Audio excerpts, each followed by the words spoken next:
문화예술계 블랙리스트 항소심 재판에서 조윤선 전 청와대 정무수석이 징역 2년을 선고받고 법정 구속됐습니다.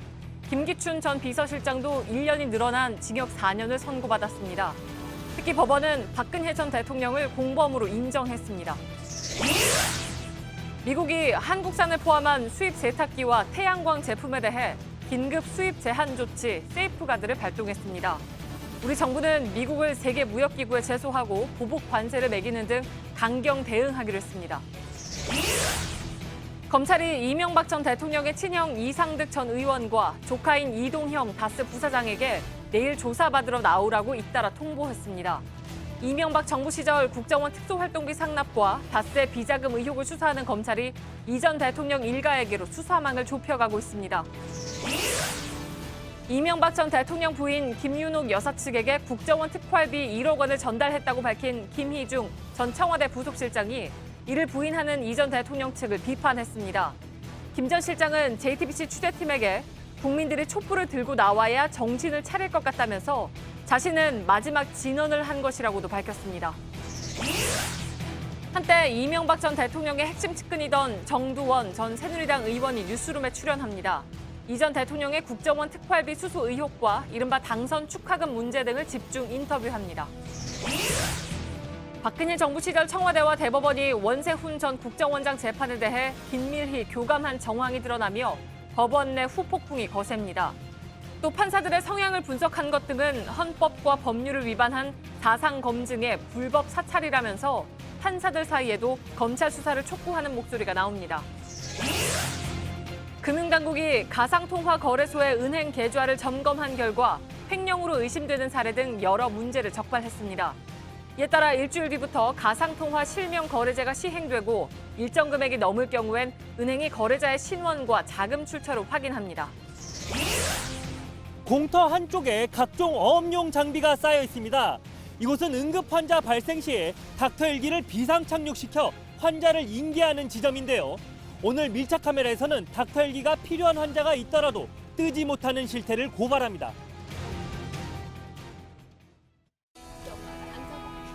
마스크가 필요 없는 세상으로. 내일을 바꾸는 현대 수소전기차.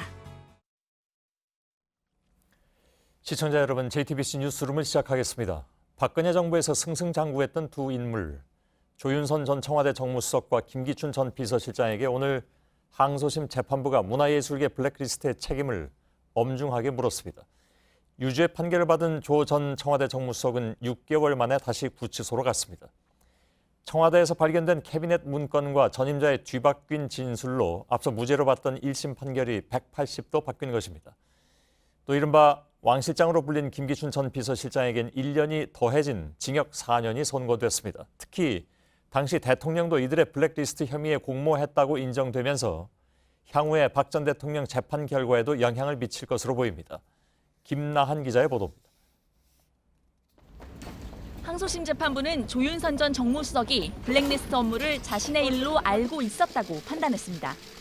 블랙리스트 실체를 몰랐다는 조 전 수석의 주장을 뒤집은 겁니다. 결정적 판단 근거는 두 가지였습니다. 먼저 항소심 재판이 시작되고 청와대에서 발견된 캐비닛 문건 100여 건이 추가 증거로 제출되면서 상황이 역전되기 시작했습니다. 문건엔 김기춘 전 비서실장이 정무수석실에 대해 영화 다이빙벨의 상영을 잘 차단하고 있다고 독려하는 내용 등이 담겼습니다. 전임자도 증언을 뒤집었습니다. 앞서 박준우 전 정무수석은 1심 재판에 증인으로 나와 조윤선 전 수석에게 블랙리스트 업무를 인수인계했는지 확실치 않다고 했습니다. 하지만 항소심에선 좌파단체의 지원을 배제하는 건 정무수석실에서 계속 담당해야 하는 일이라고 조 전 수석에게 알린 사실을 인정했습니다. 그러면서 1심에선 조 전 수석에게 미안해서 위증을 했다고도 말했습니다. 이에 따라 징역 1년의 집행유예라는 1심 선고가 뒤집히면서 조 전 수석은 결국 징역 2년의 법정 구속까지 됐습니다. 조 전 수석은 박근혜 정부에서 국정원 특활비 약 5천만 원을 수수한 혐의도 받고 있습니다. 검찰이 재판에 넘기면 특활비에 대한 1심 재판도 새로 시작됩니다. JTBC 김나한입니다. 조윤선 전 수석은 1심에서 무죄로 풀려난 뒤에 법원이 오해를 풀어주어서 감사하게 생각한다고 말했습니다. 이후에 항소심이 진행되는 동안에도 계속 오해를 풀겠다면서 무죄를 주장했지만 결국 법정 구속을 면치 못했습니다. 오늘 선고 직후에 할 말이 있느냐는 재판부 물음에도 입을 다물었고 남편인 박성엽 변호사 역시 말을 아꼈습니다. 박민규 기자입니다. 조윤선 전 수석은 구속 6개월 만인 지난 7월 말 1심에서 국회 청문회 위증 혐의를 제외하곤 모두 무죄를 선고받고 집행유예를 받아 풀려났습니다. 저에 대한 오해를 풀어주셔서 감사하게 생각합니다. 오해를 풀어보겠다는 입장은 불구속 상태로 항소심 첫 재판에 출석할 때도 마찬가지였습니다. 네, 항소심 재판에도 끝까지 성실하게 임하겠습니다. 특검은 청와대 캐비닛 문건 등 추가 증거를 제출하며 유죄와 구속 선고가 필요하다고 주장했지만 조 전 수석 측은 무죄 입장을 유지했습니다. 다만 지난달 최후 진술에선 재직 당시로 돌아가 정무수석실이 블랙리스트에 관여한 순간을 바로잡고 싶다며 책임을 일부 인정했습니다. 오늘 굳은 표정으로 선고 공판에 나온 조 전 수석은 징역 2년형과 법정 구속이 결정된 직후 더 할 말이 있느냐는 재판부의 물음에 아무 답을 하지 않았습니다. 변호를 맡은 남편 박성엽 변호사도 말을 아꼈습니다. 말하고 싶은 생각 없어요. 상고는 하실 계획이시죠? 상고해야 되겠죠, 당연히. 네. 나중에 말씀드릴게요. 지난달 말 국정원 특수활동비 수수 혐의로 검찰이 청구한 구속영장이 기각돼 추가 구속 위기를 한 차례 넘긴 조 전 수석은 결국 석방 6개월 만에 다시 구치소에 수감됐습니다. JTBC 박민규입니다. 문화의 옳고 그름이란 있을 수 없다. 오늘 재판부가 김기춘 전 비서실장에게 1년이 늘어난 징역 4년형을 선고하면서 한 말입니다. 앞서 결심 재판의 최후 진술에서 김 전 실장은 늙고 병든 자신에게 관대한 판결을 내려달라고 했지만 재판부의 판단은 준엄했습니다. 김필준 기자의 보도입니다.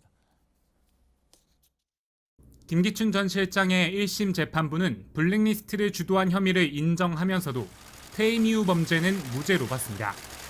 이에 따라 징역 3년형을 선고했습니다. 하지만 항소심 재판부의 판단은 달랐습니다. 퇴임 직후에도 블랙리스트에 오른 대상과 이들에게 예산을 지원하지 않는 범행 수법은 동일했다고 판단했습니다. 이에 따라 2016년에 있었던 문해기금의 차별적 지원 과정에서도 김 전 실장의 책임이 있다고 봤습니다. 또 1심에선 블랙리스트 지시를 따르지 않은 1급 공무원들에게 사직을 요구하는 직권남용 혐의가 무죄였지만 이 역시 유죄로 바뀌었습니다. 항소심 재판부는 1급 공무원을 면직하려면 합리적이고 객관적인 근거가 있어야 한다며 블랙리스트에 소극적이었다는 이유로 사직을 요구하는 건 위법한 행위라고 밝혔습니다. 이 같은 혐의들을 모두 적용한 재판부는 문화의 옳고 그름은 있을 수 없다면서 1심보다 형량이 1년 늘어난 징역 4년을 선고했습니다. JTBC 김필주입니다. 법원은 박근혜 전 대통령도 블랙리스트 공범이라고 인정했습니다. 박 전 대통령의 방침에 따라서 좌파를 지원하지 않는다는 발상이 나왔고 김기춘 전 실장 등이 이를 행동에 옮겼다는 것입니다. 오늘 블랙리스트 항소심을 포함해 공범들이 잇따라 유죄 판결을 받으면서 박 전 대통령 본인의 1심 판결도 큰 영향을 받을 것으로 보입니다. 김선미 기자입니다. 국정 최고 책임자인 대통령의 직권을 남용했다. 항소심 재판부는 1심과 달리 박근혜 전 대통령을 명백한 공범으로 판단했습니다. 박 전 대통령의 인식과 발언에 따라 좌파 배제라는 국정 기조가 생겨났고 이어 김기춘 전 비서실장 등이 구체적인 계획과 실행 방안을 마련했다는 겁니다. 특히 청와대 캐비닛에서 발견된 대통령과 비서실장 주재 수석 비서관 회의 자료 등을 근거로 박 전 대통령이 모든 과정을 보고받고 승인했다고 봤습니다. 앞서 박 전 대통령의 주요 혐의 공범들도 잇따라 유죄를 선고받았습니다. 뇌물을 준 혐의를 받는 이재용 삼성전자 부회장은 1심에서 징역 5년을, 최순실 씨에게 청와대 문건을 유출한 정호성 전 비서관은 징역 1년 6개월을 선고받았습니다. 강요 혐의의 공범 차은택 씨에게도 징역 3년 판결이 나왔습니다. 이들 공범들의 잇단 유죄 판결은 오늘 블랙리스트 항소심 결과와 함께 심리 마무리 단계에 들어선 박 전 대통령의 1심 판결에 영향을 줄 전망입니다. JTBC 김선미입니다. 트럼프 미 대통령이 한국을 비롯한 외국산 세탁기와 태양광 제품의 긴급 수입 제한 조치, 즉 세이프가드를 발동했습니다. 세이프가드 발동은 부시 행정부 시절인 2002년이 마지막이었으니까 16년 만입니다. 어느 정도 예상은 했지만 예상보다 시기는 빨랐고 강도도 물론 강했습니다. 왜 이런 무리수를 두는지는 명확해 보입니다. 미국 우선주의를 내세워서 미국 내 제조업 노동자들의 지지를 끌어내겠다는 것이죠. 김현종 통상본부장은 이를 두고 국제 규범보다 국내 정치적 고려를 우선시했다 이렇게 비판하기도 했습니다. 우리 정부도 전례 없이 강경한 대응을 천명했습니다. 미국을 세계무역기구 즉 WTO에 제소하기로 하고 보복 관세를 물리는 방안도 추진하기로 했습니다. 송지혜 기자입니다. 김현종 통상교섭본부장은 민관합동대책회의를 주재하고 미국 측의 이번 세이프가드 결정 조치를 정면 비판했습니다. 미국이 근본 세이프가드 조치가 과도하고 WTO 규범에 위반될 소지가 명백하다는 점에서 유감을 표명합니다. 김 본부장은 우리 세탁기 수입으로 미국 산업에 심각한 피해가 있다고 볼 수 없는 등 세이프가드 요건조차 갖추지 못했다고 지적했습니다. 그러면서 이번 조치를 집권 2년차를 맞은 트럼프 행정부가 자국 내 지지층 결집 등을 위한 국내용 전략으로 봤습니다. 미국은 국제 규범보다는 국내 정치적 고려를 우선시한 조치를 결국 선택했습니다. 우리 정부도 즉각 WTO 제소 카드로 맞서기로 했습니다. 과거 WTO 상소기구 재판관으로 활동한 경험에 비춰봤을 때 WTO 제소할 경우 승소할 수 있다고 봅니다. 또 보상 논의를 위해 미국 측에 양자 협의를 요청하고 보상 결렬 시 양어 정지도 적극 추진하겠다고 밝혔습니다.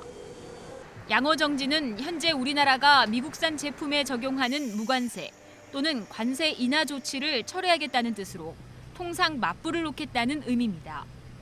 하지만 분쟁 해결 절차에 통상 2년 넘게 걸리는 데다 트럼프 대통령이 WTO 탈퇴까지 언급한 상황에서 현실적인 압박이 될지는 미지수라는 지적도 나옵니다.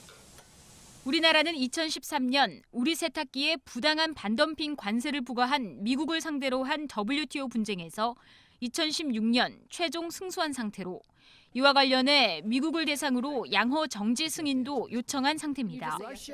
JTBC 송재입니다.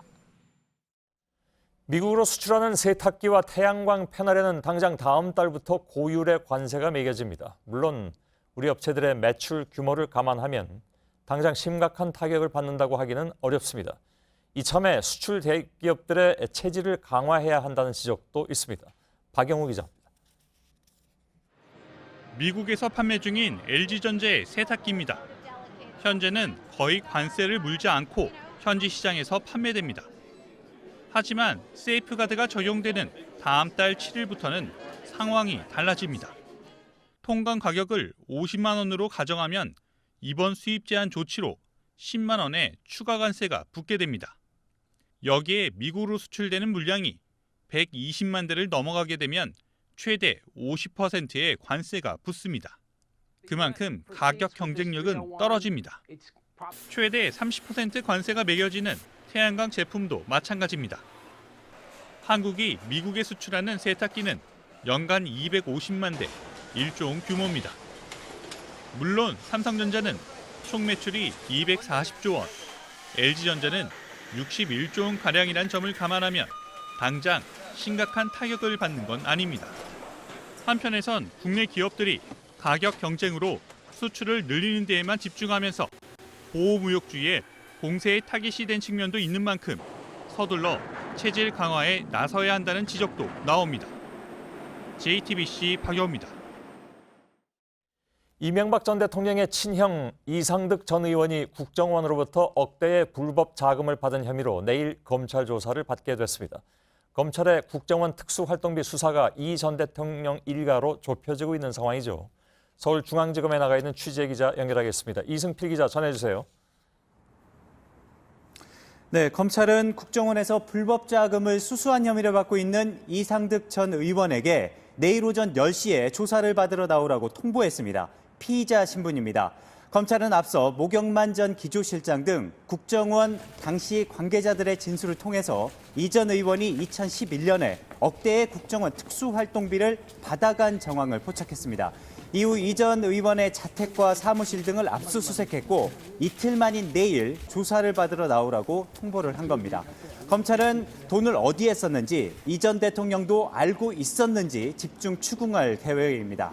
또 검찰은 또 국정원 특수활동비가 이명박 정부 시절에 민간인 불법 사찰 의혹을 폭로하는데, 그러한 폭로를 입막음하는 데 사용됐다는 의혹과 관련해서 돈 전달자로 지목된 장성명 전 청와대 공직기강 비서관에 대해서 구속영장을 청구했습니다. 장 전 비서관은 검찰 조사에서 앞서 구속된 김진모 전 청와대 민정 2비서관이 전달한 5천만 원을 총리실 측에 전달했다고 인정한 것으로 파악됐습니다. 이처럼 당시 청와대 민정수석실에 김진모, 장성명 두 핵심 비서관이 돈 전달에 관여한 정황이 드러남에 따라서 당시 민정수석이었던 권재진 전 법무부 장관에 대한 조사도 임박했다는 관측이 나오고 있습니다. 지금까지 서울중앙지검에서 JTBC 이승필입니다. 예, 아시는 것처럼 이명박 전 대통령을 향해 가는 두 갈래 수사, 이것은 하나는 다스 문제이고 하나는 특활비 문제인데, 다스 쪽으로 잠깐 넘어가겠습니다. 서울 동부지검의 다스 전담 수사팀은 내일 이명박 전 대통령의 조카 이동형 씨를 불러서 조사합니다. 이동형 씨는 다스의 회장이자 이 전 대통령의 큰형인 이상은 씨의 아들입니다. 다스의 부사장이면서 관계사의 대주주이기도 한데 불법 자금을 조성한 혐의를 받고 있습니다. 이 소식을 전해드린 다음에 김희중 전 부속실장과의 전화 인터뷰 내용을 전해드리겠습니다. 잘못 말씀드렸습니다. 문자 인터뷰 내용입니다. 먼저 서준석 기자입니다. 동부지검 다스 수사팀이 내일 오전 이명박 전 대통령의 큰형 상은 씨의 아들 이동형 씨를 소환합니다. 검찰 관계자는 다스의 120억 원 비자금 성격을 규명하는 과정에서 이동형 씨의 불법 자금 조성 정황을 포착했다고 했습니다. 이 씨가 다스 부사장으로 취임한 건 2008년 정호영 특검에서 120억 원이 빼돌려진 내용을 수사한 직후입니다. 검찰은 이 120억 원 이외에 추가적인 자금 횡령이 있었는지를 조사할 방침입니다. 또 검찰은 이 씨의 개인 비리 의혹도 수사할 걸로 보입니다. 앞서 더불어민주당 박범계 의원은 다스의 내부 고발자가 건넨 녹취록을 공개했습니다. 녹취록에는 이 씨가 직원 통근버스 용역업체로부터 7,200여만 원을, 고철업체 김모 사장으로부터는 6억 3천만 원가량의 리베이트를 받았다는 주장이 담겨 있었습니다. 녹취록에서 김 씨가 돈을 돌려달라고 하자 이 씨가 작은아버지인 이상득 전 의원과 이명박 전 대통령에게 줬다며 거절하는 내용도 포함되어 있습니다. JTBC 서준석입니다. 예, 김윤옥 여사 측에 특활비 1억 원을 전달했다고 밝힌 김희중 전 청와대 부속실장은 저희 JTBC 취재진과의 문자 대화에서 그렇게 한다고 진실이 가려지겠느냐, 탄핵을 경험하고도 저러고 있다, 이렇게 반박했습니다. 이희정 기자가 보도해드립니다. 김희중 전 실장은 박근혜 전 대통령 탄핵 정국이 지난 지 얼마나 됐느냐며 진실이 가려지느냐고 되물었습니다. 이 전 대통령 측이 국정원 특수활동비 수수를 부인하는 데 대한 생각을 묻자 한 이야기입니다. 그러면서 김 전 실장은 탄핵 정국을 경험하고도 저러고 있으니 안타까울 뿐이라고도 했습니다. 지난 정부의 전철을 밟지 않으려면 이 전 대통령이 진심 어린 사과를 해야 한다는 취지입니다. 이에 따라 김 전 실장은 이 전 대통령에게 마지막 진언을 드린 것이라며 제가 걷는 길이 조금이나마 반성하는 길이라고 생각한다고도 말했습니다. 앞서 김 전 실장은 검찰을 나서며 사과의 뜻을 밝혔습니다. 송구스럽고 잘못된 점이 있다면 공직을 한때 수행했던 사람으로서 책임질 부분이 있으면 책임져야죠. 김 전 실장이 검찰에서 특활비 전달 사실을 시인하고 이후 언론과 인터뷰까지 한 데 대해 이 전 대통령 측은 불쾌해합니다. 한 측근은 김 전 실장은 검찰에서도 진술을 번복했다며 김 전 실장이 왜 그러는지 모르겠다고 주장했습니다. 하지만 김 전 실장은 이런 측근들을 국민이 촛불을 들고 나와야 정신 차릴 사람들이라고 비판했습니다. 다만 김 전 실장은 1억 원의 전달 과정 등 구체적인 내용에 대해선 답변 드릴 수 있는 사항이 아니라며 언급하지 않았습니다. JTBC 이희정입니다. 어제 집중 보도해드린 사법부 블랙리스트의 의혹에 대한 조사 내용의 파장이 커지고 있습니다. 특히 원세훈 전 국정원장의 항소심 판결 전후에 박근혜 정부 청와대와 대법원이 재판 내용 등을 논의한 사실이 드러나면서 상당수의 판사들은 충격적이란 반응을 보이고 있습니다. 법원 내부망과 판사들의 온라인 카페에는 이를 성토하는 글들이 올라오면서 논란이 확산되고 있습니다. 이지혜 기자입니다. 정의의 보루라고 하는 법원에서 나온 문건이라고 도저히 믿기 어려운 내용이 담겨 충격적이다. 서울중앙지법 남인수 판사가 법원 내부망인 코트넷에 올린 글입니다. 남 판사는 임종환 전 행정처 차장의 컴퓨터에서 암호가 설정된 파일들은 조사하지 못했다며 이번 조사는 빙산의 일각이라고도 주장했습니다. 특히 판사들은 어제 박근혜 전 대통령 시절 청와대와 대법원 사이에 원세훈 전 국정원장 재판을 두고 논의가 있었고 우병우 전 민정수석이 전원합의체 회부를 요구했다는 발표에 대해 성토의 목소리를 냈습니다. 법원 행정처의 관리 대상이 됐던 판사들의 온라인 카페에선 오늘 대법원의 입장 표명을 요구하며 검찰 수사를 촉구하는 글도 잇따랐습니다. 서울에 근무하는 한 판사는 취재진에게 독재 정권에서나 가능한 일이 일어났다는 사실에 상당수 판사들이 당혹스러워하고 있다고 말했습니다. 이런 가운데 오늘 김명수 대법원장을 제외한 대법관 13명은 간담회를 하고 원세훈 전 국정원장 사건이 전원합의체에 회부되는데 전 정권 차원의 외압은 없었다는 입장을 냈습니다. JTBC 이지혜입니다. 오늘 지구촌 곳곳에서 동시다발로 화산이 폭발하거나 지진이 발생했습니다. 이게 어떤 연관성을 갖는지는 아직 확실치 않습니다. 전문가들은 연관성이 없다는 얘기를 하고 있습니다만 아무튼 지금으로서는 그렇습니다. 자, 먼저 일본 소식인데요. 폭설로 눈이 깊게 쌓인 화산이 폭발하고 이어서 산사태가 발생했습니다. 일본 군마현의 유명 스키 리조트 인근 화산에서 오늘 오전에 벌어진 일입니다. 훈련 중이던 자위대원들 가운데 한 명이 숨지고 여러 명이 다쳤습니다. 곤돌라로 날아든 화산 파편에 맞아서 관광객들도 부상을 입었습니다. 이한주 기자입니다. 일본 모토 시라네 산에 설치된 CCTV 화면입니다. 검은 연기가 퍼지면서 크고 작은 돌덩이가 쉴 새 없이 떨어집니다. 화산 폭발로 뿜어져 나온 화산 분석입니다. 새하얗던 슬로프는 돌과 화산재로 순식간에 시커멓게 변했습니다. 분화가 일어난 건 오늘 오전 10시쯤입니다. 폭발 진동에 운행 중인 곤돌라 로프가 심하게 흔들리고 산기슭 개선, 나무 높이의 두세 배 되는 눈사태가 덮칩니다. 분화 전 수시간 동안 폭설이 내리고 있었습니다. 일본 언론은 당시 스키 훈련 중이던 자위대원 30여 명 가운데 1명이 사망했고 7명이 중경상을 입었다고 밝혔습니다. 운행 중이던 곤돌라로 화산 분석이 날아들어 관광객 등 최소 4명도 다쳤습니다. 구조당국은 스키장 이용객 80명을 대피시킨 뒤 미처 피하지 못하고 고립된 사람을 찾고 있습니다. 일본 기상청은 추가 폭발에 대비해 화산 경계 레벨을 2에서 3으로 올린 뒤 입산을 통제하고 있습니다. 일본에는 현재 110곳에서 화산 활동이 진행 중이며 2014년에는 온타케산에서 발생한 대규모 수증기 폭발로 60명 가까이 숨지기도 했습니다.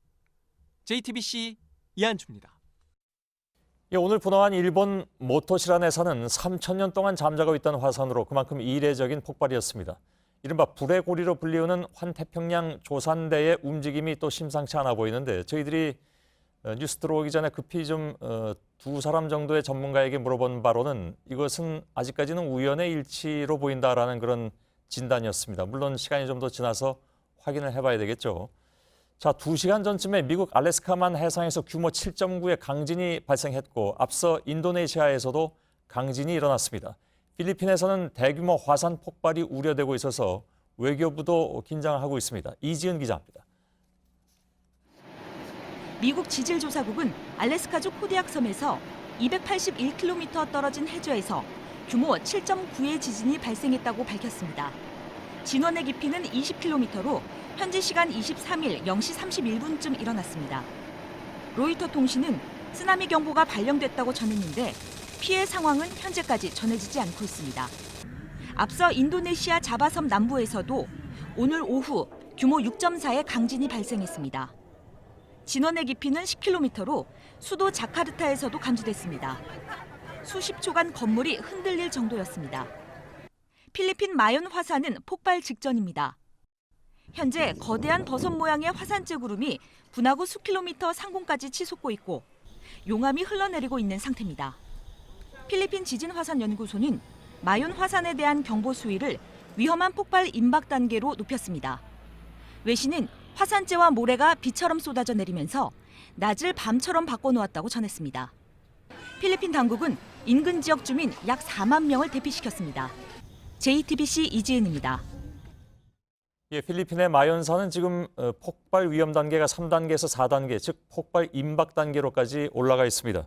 우리 외교부는 이 근처에 있는 우리 교민이나 혹은 필리핀을 여행하는 교민들은 마연산 근처로는 가지 않도록 지금 안내를 하고 있습니다. 다음 소식 넘어가겠습니다.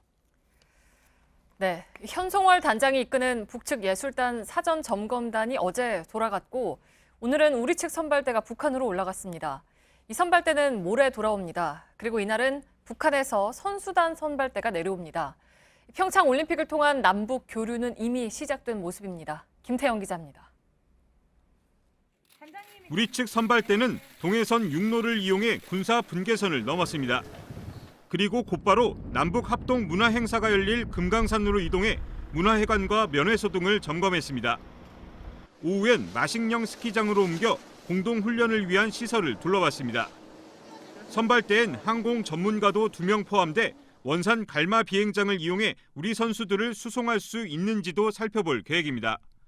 선발대가 사흘 일정을 마치고 돌아오는 모레 북한은 올림픽 주 경기장과 숙소 등을 살펴보기 위해 선발대 8명을 파견할 예정입니다. 이처럼 남북 간 왕래가 잦아지는 가운데 가장 먼저 방남했던 현송월 단장은 우리 측에 감사를 표시한 걸로 전해졌습니다. 청와대 관계자에 따르면 짜임새 있게 큰 사고 없이 안내를 잘해줘 감사하게 생각한다고 말했던 겁니다. 현 단장이 이끌고 내려올 삼지연 관현악단 등 북측 예술단의 공연은 평창올림픽 전야제로 열릴 전망입니다.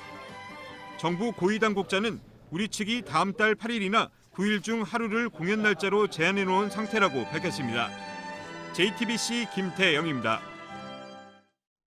네, 이렇게 남북 실무 대표단이 바쁘게 움직이지만 일각에선 평창올림픽이 아닌 평양올림픽이라고 주장하고 있습니다. 인공기와 한반도기를 불태우기도 했습니다. 자유한국당과 일부 보수 세력의 올림픽 흠집내기에 대해서 청와대가 입장을 냈습니다. 이성대 기자입니다. 청와대가 평창올림픽에 대한 야권과 보수 세력의 이념 공세 차단에 적극 나섰습니다. 평양올림픽이라는 딱지를 붙이는 것은 이해할 수가 없습니다. 2014년 인천 아시안게임에 북한 선수단이 참가했고 하지만 그 누구도 평양 아시안게임이라고 부르지 않았습니다. 이전 정부 시절 자유한국당도 국제 스포츠 행사에 북한 참여를 요청하고 정부의 전폭적인 지원을 호소했으면서 정작 지금은 다른 주장을 한다는 비판입니다. 불과 한 달 전만 해도 올림픽을 제대로 치를 수 있느냐는 국제사회의 우려가 나왔던 걸 감안하면 한국당의 비판이 과도한 이념 공세라는 게 청와대의 판단입니다. 민주당도 야권의 태도를 비판했습니다. 자유한국당이 주장하는 대로 이것이 선전선동의 노란한 모습이라면 새누리당 의원들의 모습은 과연 무엇입니까? 청와대는 국민이라면 누구나 올림픽 성공을 염원할 거라면서 한국당도 힘을 모아달라고 요청했습니다. JTBC 이성대입니다. 봉사활동하러 캄보디아에 갔다가 교통사고를 당한 우리 학생들 소식을 어제 전해드렸죠. 2명이 의식을 찾지 못하고 있습니다. 현지에서 수술받기도 어려운 상황이라 국내 의료진이 오늘 급히 파견됐습니다. 이정엽 기자입니다. 트럭을 들이받은 승합차 앞부분이 형체를 알기 힘들 정도로 파손됐습니다. 현지인 기사는 숨졌고 타고 있던 한국 학생 8명도 다쳤습니다. 이 중 김모양 자매 2명은 머리를 다쳐 아직 의식을 찾지 못하고 있습니다. 현지 의료 사정이 나빠 동생은 응급수술을 받았지만 언니는 수술조차 받지 못한 상태입니다. 결국 가족들의 요청으로 서울대 의료진 7명이 오늘 오후 현지로 급히 출발했습니다. 학생들의 상태가 국내 이송이 불가능할 정도면 현지에서 직접 수술을 할 것으로 알려졌습니다. 애가 타는 가족들 중 11명도 어제 저녁과 오늘 자녀들을 만나러 떠났습니다. 답답하지. 그 멀리까지 가가지고 그런 일이 했는데 부모로서는 마음이 너무 아픕니다. 너무 아프고. 피해자들은 모두 경남 산청의 중고등학교에 재학 중이거나 창원의 고등학교에 입학 예정인 여학생들입니다. 대부분 3년 전 부모들과 함께 캄보디아 시아누크빌로 봉사활동을 와서 현지 친구들을 사귀었습니다. 지난해 여름방학 때도 이곳을 찾았고 꼭 다시 오겠다고 한 약속을 지키기 위해 어제 현지로 향하던 길이었습니다. 이번엔 어른 없이 학생들만 출발했고 24일 현지에서 인솔자와 합류할 예정이었습니다. JTBC 이정엽입니다. 네, 지난달 충북 단양역에서 발생한 사고입니다. 6살 아이가 기차에서 내리다가 출입문에 다리가 끼어서 5m가량 끌려가는 사고였습니다. 그런데 당시 승강장에는 승하차를 살피는 직원이 아무도 없었습니다. 이상화 기자입니다. 아이의 손을 잡은 엄마가 열차에서 내리자마자 문이 닫히며 열차가 움직이기 시작합니다. 아이는 오른쪽 다리가 문에 끼었습니다. 엄마는 아이가 철로로 들어가지 않게 필사적으로 보호합니다. 이렇게 5m가량 끌려가는 동안 승강장에 승무원은 없었습니다. 열차가 멈춘 후 가장 먼저 달려온 사람은 모녀를 기다리고 있던 남편이었습니다. 한 명도 없었어요. 한 명 없더라고요. 이거 애기하고 나하고 둘이서 오적거렸던 거예요. 아무도 없고. 6살 딸은 다행히 큰 외상은 없었지만 당시 충격으로 정신과 치료를 받았습니다.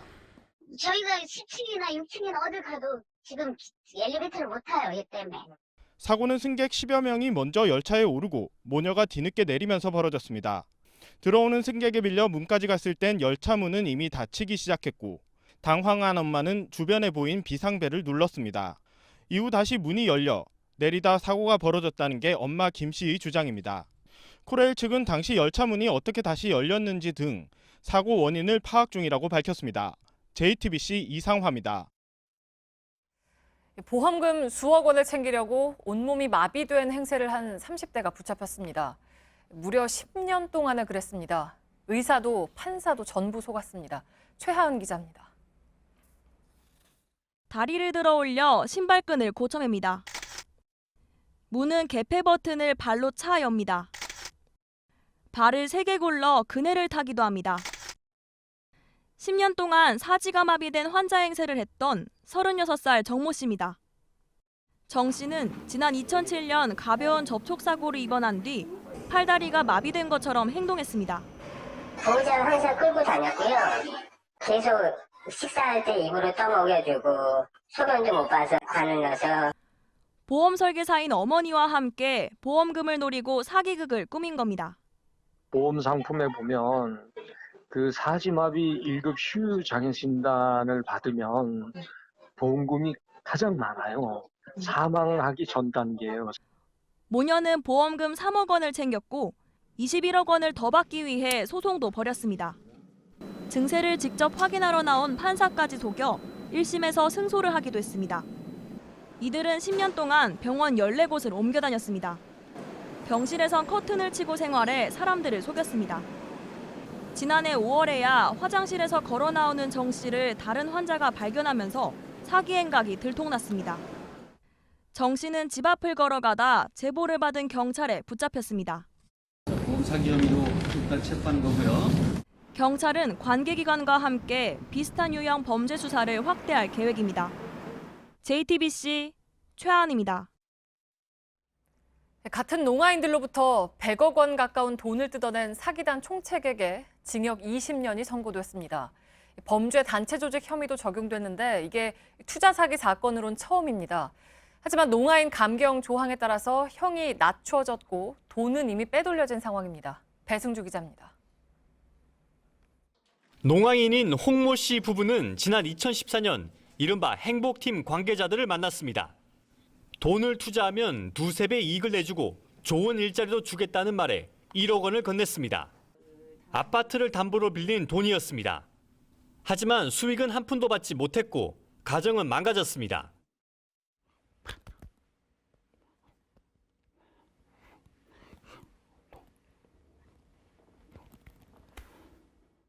행복팀은 이런 식으로 같은 농아인 150여 명으로부터 97억 원을 뜯어냈습니다. 법원은 오늘 총책 44살 김모 씨에게 징역 20년을 선고했습니다. 투자 사기 사건으로는 처음으로 범죄단체 조직 혐의까지 적용됐습니다. 재판부는 무기징역까지 가능하지만 농아인형을 감경한다는 형법 11조를 적용해 감형했다고 밝혔습니다. 피해자들은 아쉽기만 합니다. 피고인들도 노화자이고 피해자들 역시 노화자들이기 때문에 이런 경우에는 이런 규정의 적용을 배제해야 되는 것이 아니냐. 일본에서는 20여 년 전 이 조항이 삭제됐지만 우리나라는 2011년 개정이 추진되다 무산됐습니다.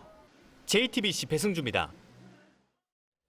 오늘 아침 서울의 기온은 영하 13.5도를 기록했습니다. 어제에 비해서 13도나 떨어진 온도죠. 내일은 기온이 더 내려가서 올겨울 들어서 가장 추운 날씨가 예보되고 있습니다. 자, 지금 날씨를 전해드리는 이수정 기자가 가장 추운 곳에 가 있습니다. 집 안에 있어도 바깥과 별반 차이가 없는 곳, 바로 그런 곳이죠. 추위를 고스란히 견뎌야 하는 사람들이 있는 곳, 서울 남대문 쪽방촌에 나가 있는데 잠깐 연결하겠습니다. 이수정 기자, 화면으로 보기에는 건물 아닌 것 같은데 역시 바깥과 다름없이 그렇게 춥나요? 네, 저는 약 20가구가 모여서 살고 있는 한 건물 복도에 나와 있습니다. 분명 건물 아닌데도 이렇게 천장이 뻥 뚫려 있어서 바깥의 한기가 그대로 들어오고 있습니다. 때문에 주민들이 사용하는 공동 수도에는 대야에 받은 물이 이렇게 꽁꽁 얼어 있습니다. 오늘 아침 서울의 최저 기온이 영하 13.5도까지 떨어졌습니다. 한낮에도 약 영하 10도까지밖에 오르지 못했는데요. 한파가 맹위를 떨친 겁니다. 지금 이곳 기온이 약 영하 12도가량입니다. 이곳 중앙에서 연탄 보일러로 난방을 하고 있지만 방이 워낙 많다 보니까 온기가 곳곳까지 가지는 못하고 있는 상황입니다. 때문에 전기장판에 의지해서 추운 밤을 버텨야 하는 이들에게 올겨울은 조금 더 추울 수밖에 없습니다. 예, 일주일 내내 지금 강추위라는데 그래서 더 걱정이군요. 내일이 오늘보다 훨씬 더 춥다면서요? 네, 내일이 올 겨울 들어서 가장 춥겠습니다. 서울의 아침 최저 기온이 영하 17도, 파주는 영하 21도, 대관령은 영하 24도까지 떨어질 것으로 예보됐습니다. 이에 따라 서울에는 잠시 뒤 9시를 기해서 한파 경보가 내려집니다. 9시부터는 제주도를 제외한 전국에도 한파 특보가 발효되는데요. 여기에 내일 오후에는 호남 서해안은 최대 7cm, 제주도 산지에는 5에서 15cm까지 눈이 예보돼 있어서 대설주의보까지 내려져 있습니다. 예, 뭐 당초 기상청은 이번 겨울이 그렇게 추운 겨울은 아닐 것이다. 이거 다 기억하시겠습니다만 그런 장기예보를 내놓은 바가 있습니다. 그 장기예보 이제 바뀌었죠? 네, 당초 기상청은 올 겨울이 비교적 평년보다 따뜻할 거라고 내다봤지만 이 올 겨울에 북극 한기가 많이 내려오면서 그 예보는 조금 빗나간 것이 됐습니다. 예, 남은 3개월 그 전망을 내놨다는데 그 얘기 잠깐 좀 해주시죠. 네, 이번 한파가 올겨울 가장 강력한 추위라고 하지만 2월이라고 안심하기는 조금 어려울 것 같습니다. 기상청은 2월에도 일시적으로 북극 한기가 찾아올 수 있다고 내다봤는데요. 이 때문에 오는 2월은 평년과 조금 비슷하거나 오히려 조금 추울 것으로 또 추울 전망입니다. 또 북극의 한기가 봄에도 내려올 수 있어서 4월에도 일시적으로 기온이 영하로 떨어지는 등 추위가 나타날 수 있다고 기상청은 예상하고 있습니다. 예, 이수정 기자가 남산 쪽방촌에서 전해드렸습니다. 보신 것처럼 이번 추위 기세가 정말 매섭습니다. 여기에 일부 지역에서는 눈까지 내리면서 말 그대로 겨울 왕국이 펼쳐졌습니다. 전국 각지의 한파 풍경을 유한울 기자가 전해드리겠습니다. 해안가로 몰려온 파도가 도로변과 커다란 바위 위에 하얗게 굳어버렸습니다.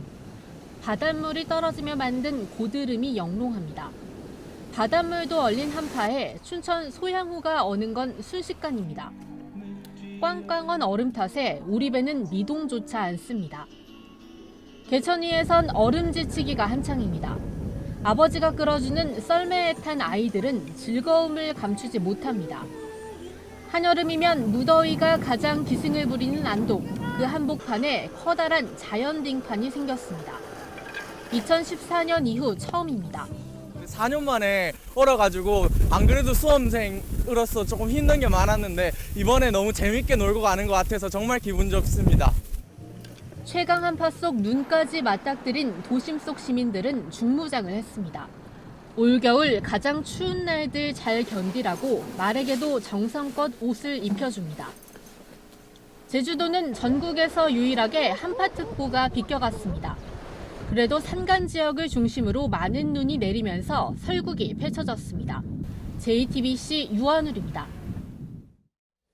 일본 도쿄에는 폭설이 내렸습니다. 하루 새에 23cm의 눈이 내렸는데 전철이 끊기고 공항이 마비됐습니다. 차에 탄 채 터널에 7시간 동안 갇힌 사람들도 있었습니다. 윤서령 특파원입니다. 도쿄에 어제 오후부터 눈발이 굵어지기 시작했습니다. 한겨울에도 눈이 잘 내리지 않는 도쿄에서 폭설이 쏟아졌습니다. 일본 기상청은 4년 만에 대설 경보를 내렸습니다. 갑작스러운 폭설에 교통망이 사실상 마비 상태로 빠졌습니다. こちら東横線の渋谷駅の改札前です。早くも大混雑しています。前を進めないほど道が塞がれてしまっています。 도심 한복판에는 스키를 신은 시민도 등장했습니다. 바퀴가 헛돌고 차량들이 엉켜 사고가 잇따랐습니다. 눈으로 인한 교통사고가 800건 넘게 신고됐습니다. 일본 언론은 터널에 옴짝달싹 못하게 된 차량들 소식도 전했습니다. 나리타 공항은 한때 140여 편이 결항돼 9천여 명이 공항에서 밤을 지샜습니다. 자동차 생산 라인과 택배 운송에도 지장을 줬습니다. 제설 작업이 마무리되지 않아 오늘까지도 도로 통행이 제한되는 등 불편은 이어지고 있습니다. 도쿄에서 JTBC 윤서령입니다. 서울시가 오늘 영유아 부모들 초청해서 미세먼지 관련 작은 정책 토론회를 열었습니다. 박원순 시장이 추진하는 차량 이부제와 대중교통 무료 탑승 정책에 대해서는 의견이 극명하게 엇갈렸는데 그 대신 청정한 실내 놀이터 또 마스크 구입 비용을 지원해달라는 보다 현실적인 요청이 쏟아졌습니다. 백일현 기자입니다. 미세먼지가 나쁨인데도 아이들은 나가고 싶어 합니다. 많은 엄마들이 이런 날 어디 가야 되냐고, 어떤 엄마들은 공기가 좋다는 인천공항까지 아이들을 데리고 떠돌고 있습니다. 초미세먼지 때문에 밖에를 못 나간다는 점에서 엄마들이 굉장히 미안해하고 있어요. 우스갯소리로 얘기하거든요. 진짜 이민을 가야 되나. 바깥 수온주가 영하 13도까지 내려간 한파에도 서울시가 준비한 50여 개 좌석이 가득 찼습니다. 엄마들은 미세먼지 때문에 아이들과 함께 겪은 고통을 절절하게 쏟아냈습니다. 서울시의 대중교통 무료 정책에 대해선 공감한다는 의견도 있었지만 피부에 와닿지 않는다는 의견도 많습니다. 1km를 넘는 거리를 아이와 함께 걸어가야 되거든요. 이제 미세먼지가 많은 날은 차를 운행할 수밖에 없어요. 어린아이를 데리고 다닐 때는 유모차를 이용할 때는 엘리베이터 없는 곳이 되게 많아가지고 은근히 많이 이용이 불편하더라고요. 그래서 자연스럽게 좀 더 현실적인 요구로 이어집니다. 환기 시스템이 잘 되어 있는 그런 공공형 실내 놀이터가 있었으면 좋겠다는 것입니다.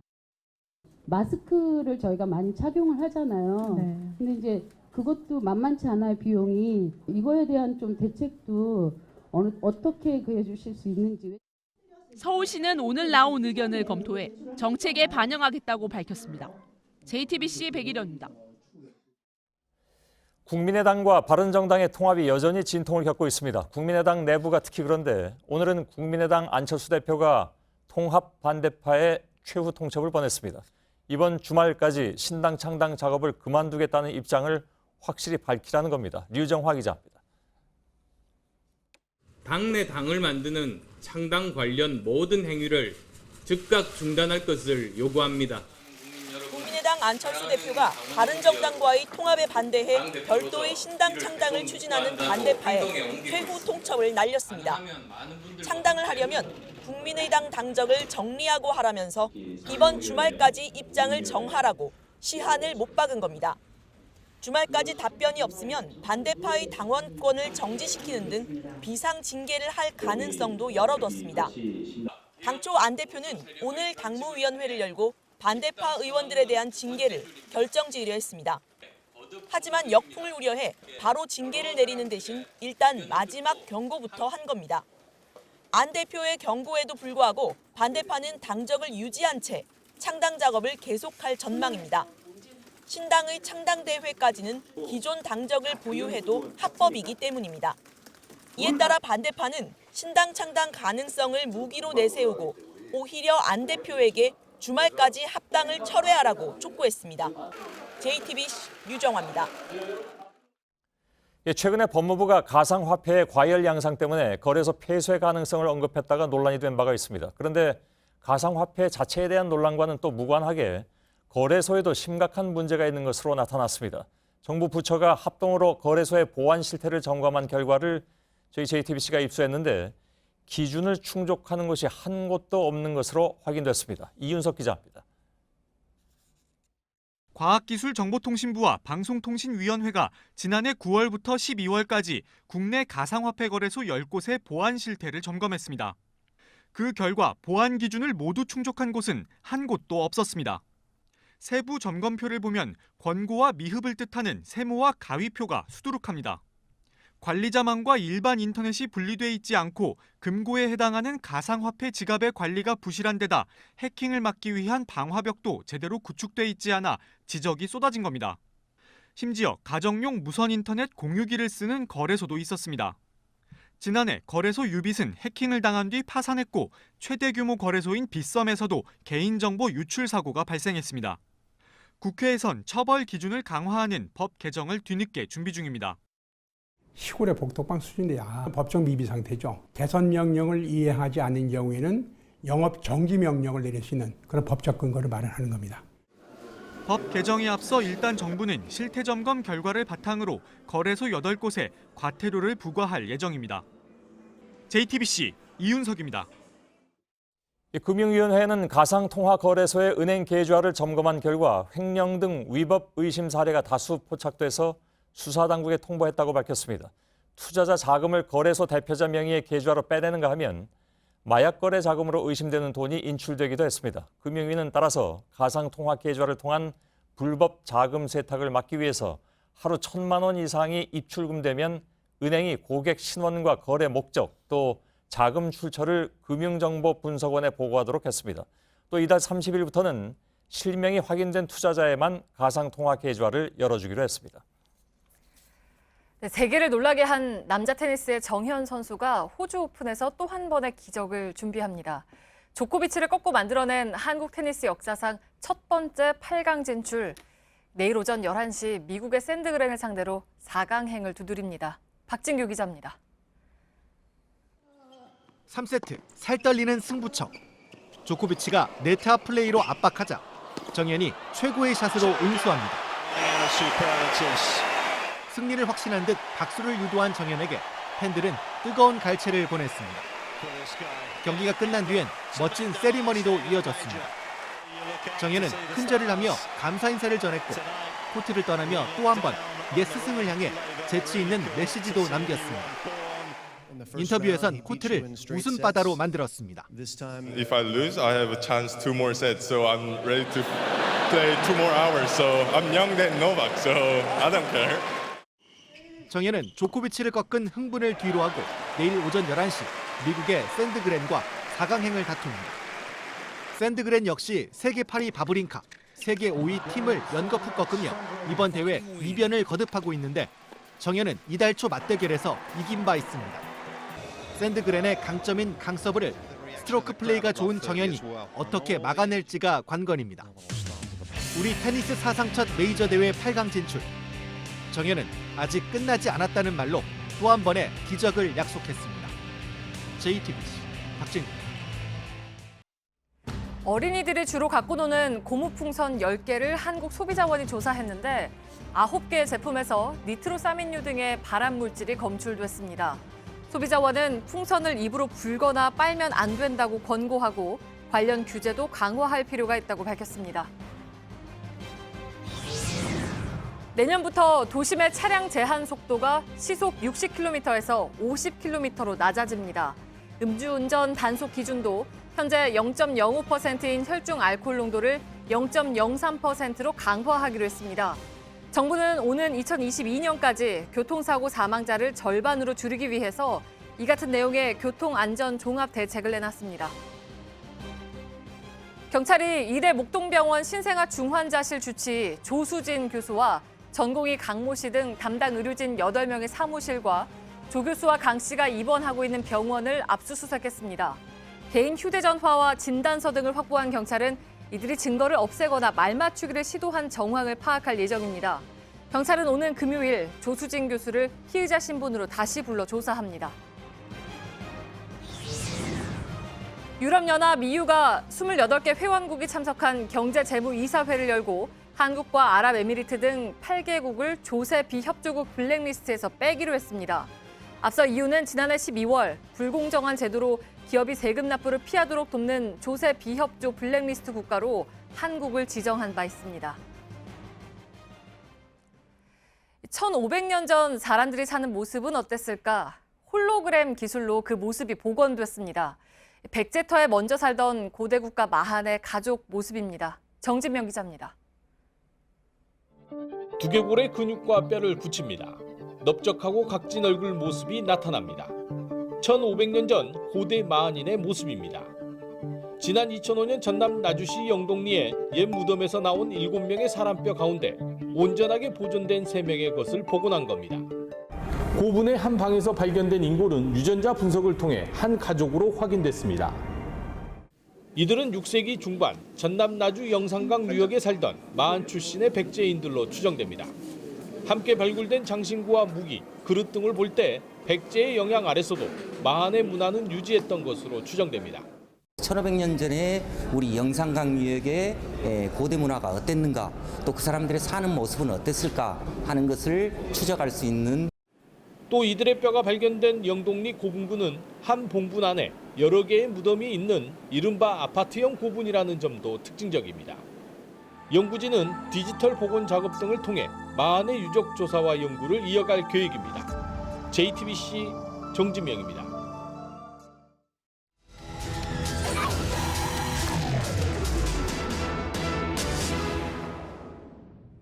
네, 오늘 정부가 응급 환자들을 신속하게 치료하기 위해서 이른바 닥터 헬기, 섬이나 시골에서 발생한 응급 환자들을 병원으로 옮기거나 그 안에서 치료도 할 수 있는 이 헬리콥터를 추가로 배치하겠다는 대책을 내놨습니다. 그런데 정작 급할 때 출동하지 못하는 경우가 많습니다. 임시 이착륙장이 잘 관리되지 않는 탓입니다. 밀착카메라 손광균 기자입니다. 하늘을 나는 응급실이라고 불리는 닥터 헬기입니다. 수술용 침대와 각종 장비가 마련돼 의사와 간호사가 환자를 치료하면서 병원으로 옮길 수 있습니다. 오전 7시 40분입니다. 강원도를 중심으로 출동하는 닥터 헬기가 이륙을 앞두고 있는데요. 이렇게 날씨에만 이상이 없다면 매일 아침 일출 시간에 맞춰서 원주 시내병원으로 이동해 하루 종일 대기하게 됩니다. 강원도와 충북 등을 담당하는 이 병원 닥터 헬기는 지난해 1000번 넘게 출동했습니다. 그러나 요청이 들어올 때마다 모두 출동할 수 있었던 건 아닙니다. 환자를 실어 나를 수 있는 착륙장에 문제가 생기면 기상 조건이 좋아도 내릴 수 없기 때문입니다. 실제로 지난 7일 평창에서 응급 환자가 발생했지만 환자와 가장 가까운 데 있었던 임시 착륙장에 눈이 쌓여 아예 출동도 하지 못했습니다. 현재 국내에 닥터 헬기가 환자를 실어 나를 수 있도록 지정한 임시 착륙장은 787곳에 달합니다. 각 지자체가 공설 운동장이나 공원 주차장 등 비상 상황에 닥터 헬기를 착륙시킬 수 있는 곳을 중심으로 지정했습니다. 하지만 이렇게 정해진 임시 착륙장 중 실제 헬기가 내리기 힘든 곳이 상당수입니다. 전라북도 군산시의 한 선착장 주변 주차장입니다. 한쪽에 이런 어업용 그물망들이 잔뜩 쌓여 있는데요. 그런데 이곳은 사실 응급 환자가 발생했을 때 닥터 헬기를 비상 착륙시킬 수 있는 임시 이착륙장이었습니다. 임시 착륙장임을 알리는 인계점 안내판도 없습니다. 헬기 조종사가 사용하는 GPS 지점을 입력해 가보니 바닥에 작은 표시만 있습니다. 지난해 여름 모래 때문에 닥터 헬기가 착륙하지 못했던 선유도 인계점입니다. 모래 대신에 자갈을 깔았지만 헬기가 아닌 자동차 주차장으로 변했습니다. 이렇게 라인 쳐가지고 헬기장 표시가 있었는데 지금 거기다가 차가를 깔았어요. 차가. 인계점으로 지정된 사실을 모르고 꽃밭으로 조성한 곳도 있습니다. 무궁화 정산으로 조성을 했기 때문에 헬기장이 없어요. 지금 거기다가 헬기장을 조성했다는 거는 또 나중에 알았어요. 야간에 출동하는 것도 사실상 불가능한 상황입니다. 취재진이 무작위로 방문한 인천 지역 8개 인계점 대부분이 조명 시설도 제대로 갖추지 못했습니다. 전문가들은 닥터 헬기 이착륙장 관리를 지자체에게만 맡긴 것이 문제라고 지적합니다. 오지나 취약지에 있는 응급 환자들을 살리기 위해서는 닥터 헬기밖에는 지금 현실적으로 대안이 없습니다. 일선 소방서, 구조구급대원, 또 경찰 이런 부분들까지 사실은 같이 협조를 해야만이. 닥터 헬기가 투입된 지도 8년째입니다. 그동안 응급 환자가 발생해도 띄우지 못하거나 착륙할 수 없었던 횟수가 매년 20건에 달합니다. 생사를 오가는 환자들의 신속한 치료를 위해서도 보다 철저한 인계점 관리가 시급합니다. 밀착 카메라 손광균입니다.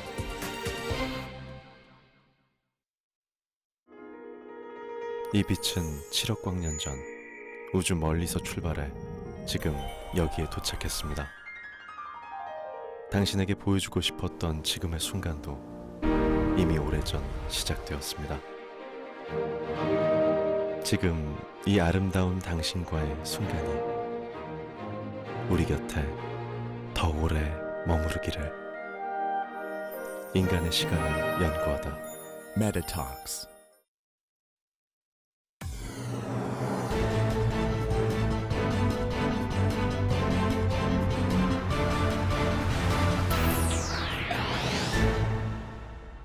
뉴스룸의 앵커 브리핑을 시작하겠습니다.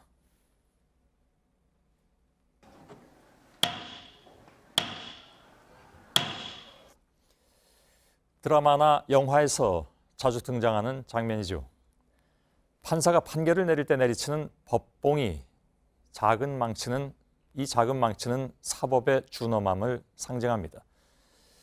그러나 이 장면은 드라마 혹은 영화에서만 등장할 뿐 실제와는 다릅니다. 현실 속 우리의 법정에서 법봉은 이미 사라진 지가 오래됐기 때문입니다. 법관의 권위를 상징하는 법봉과 법모가 사라진 것은 1966년 조진만 대법원장 시절이었습니다. 권위적이고 경직된 사법부에서 벗어나겠다는 취지였죠. 거꾸로 본다면 이것은 자신감의 표현이었습니다. 법봉이 없어도 공정하다면, 흔들리지 않는다면 사법부의 권위와 신뢰는 얼마든지 지킬 수 있다는 의미였을 테니까요.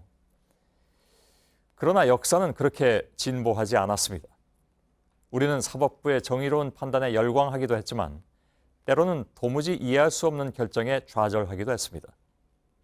그들에게 그것은 흔히 운이 되는 국민의 법감정 정도로 치부되면 그만이었을까? 그렇지 않다는 증거들이 이제야 조금씩 나오기 시작했습니다. 선배 힘들게 하는 판결을 자제하라는 은근한 종용이 있었고 판사 블랙리스트가 존재한다는 의혹도 나왔습니다. 그리고 그 결정판은 아마도 이것일 것 같습니다. 대법원과 박근혜 정부의 청와대가 재판을 흔들고자 시도했고 실제로 판결은 뒤집혔다는 정황이 드러났다는 것. 적색과 청색 그리고 흑색, 성향과 평판을 고려해서 법관을 분류한 문건까지 공개가 됐죠. 민주공화국의 토대라고 배운 삼권 분립과 법관 독립은 그저 단어로만 존재했을 뿐 이미 무너져 있었다는 참혹한 이야기. 진실이 법정에서 가려지지 않다 보니 법정 주변에 재판 결과를 돈으로 살 수 있다는 브로커들이 설치고 다닌다. 법정에 서는 시민들은 무전 유죄의 비루함을 곱씹고 있다. JTBC의 권석천 기자는 자신의 책을 통해서 시민의 신뢰를 잃은 사법부에 대해서 그렇게 지적했습니다. 돈으로, 권력으로 움직일 수 있는 법이라면 민주공화국의 법은, 법정의 권위는 무엇 때문에 존재하는가? 법봉과 법모를 없앴던 1960년대의 법정, 법봉을 내려놓는다는 것의 의미를 권력은 알고 있었던 것일까? 그러고 보니 법정을 무시하고 고함을 지르고 웃지 못할 행위까지 벌인 변호인들이 대변한 사람은 바로 그 사람. 오늘의 앵커 브리핑이었습니다.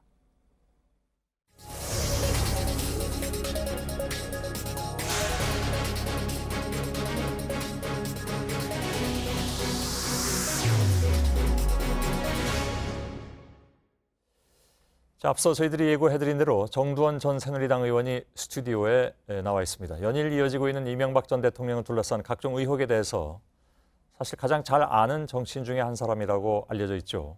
한때 최측근이기도 했습니다. 검찰 수사 과정에서 여러 정황들이 드러나고 있는데 이명박 전 대통령은 완강히 부인하고 있는 상황입니다. 정 전 의원과 함께 오늘 인터뷰 잠시 진행하겠습니다. 어서 오십시오. 예, 안녕하세요. 예. 최근에 그 다른 언론과의 인터뷰에서 어떤 말씀을 하셨냐면 2007년 경선, 그러니까 이명박 전 대통령과 박근혜 전 대통령이 정말 치열하게 맞붙었던 경선이죠.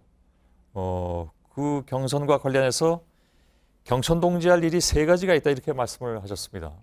경선 때뿐만 아니라 본선 때까지도 포함해서 당락이 이제 바뀔 정도의 이제 그런 일들이 한 3건 정도가 있었어요. 근데 이제 그게 그렇게 이제 모든 사람들한테 이렇게 공개적으로 얘기하기를 참 뭐한 일이라서 제가 그냥 말을 아꼈는데 뭐 이 자리에서도 말을 아낄 수밖에 없다는 걸 이해해 주시기 바랍니다. 그러면 아예 말씀을 안 꺼내 놓으시는 게 낫지. 글쎄요. 그래서 제가 알다시피 좀 말을 이렇게 애둘러서 할 수 있는 능력이 없는 좀 장애인이거든요.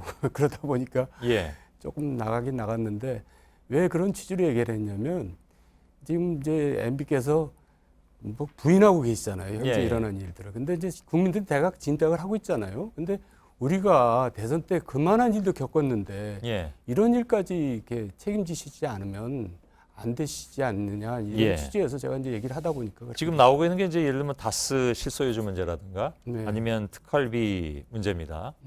근데 이만한 일 정도는 아무것도 아니라는 말씀이시잖아요. 그럴 수 있죠. 당락을 바꿀 정도였다면 그럼 경선에서도 그 당시에 이미 그러면 박근혜 당시 경선 후보가 대통령 후보가 될 수 있었을 만한 일이고. 아니 경선 때가 아니라 본선 포함해서. 본선 포함해서.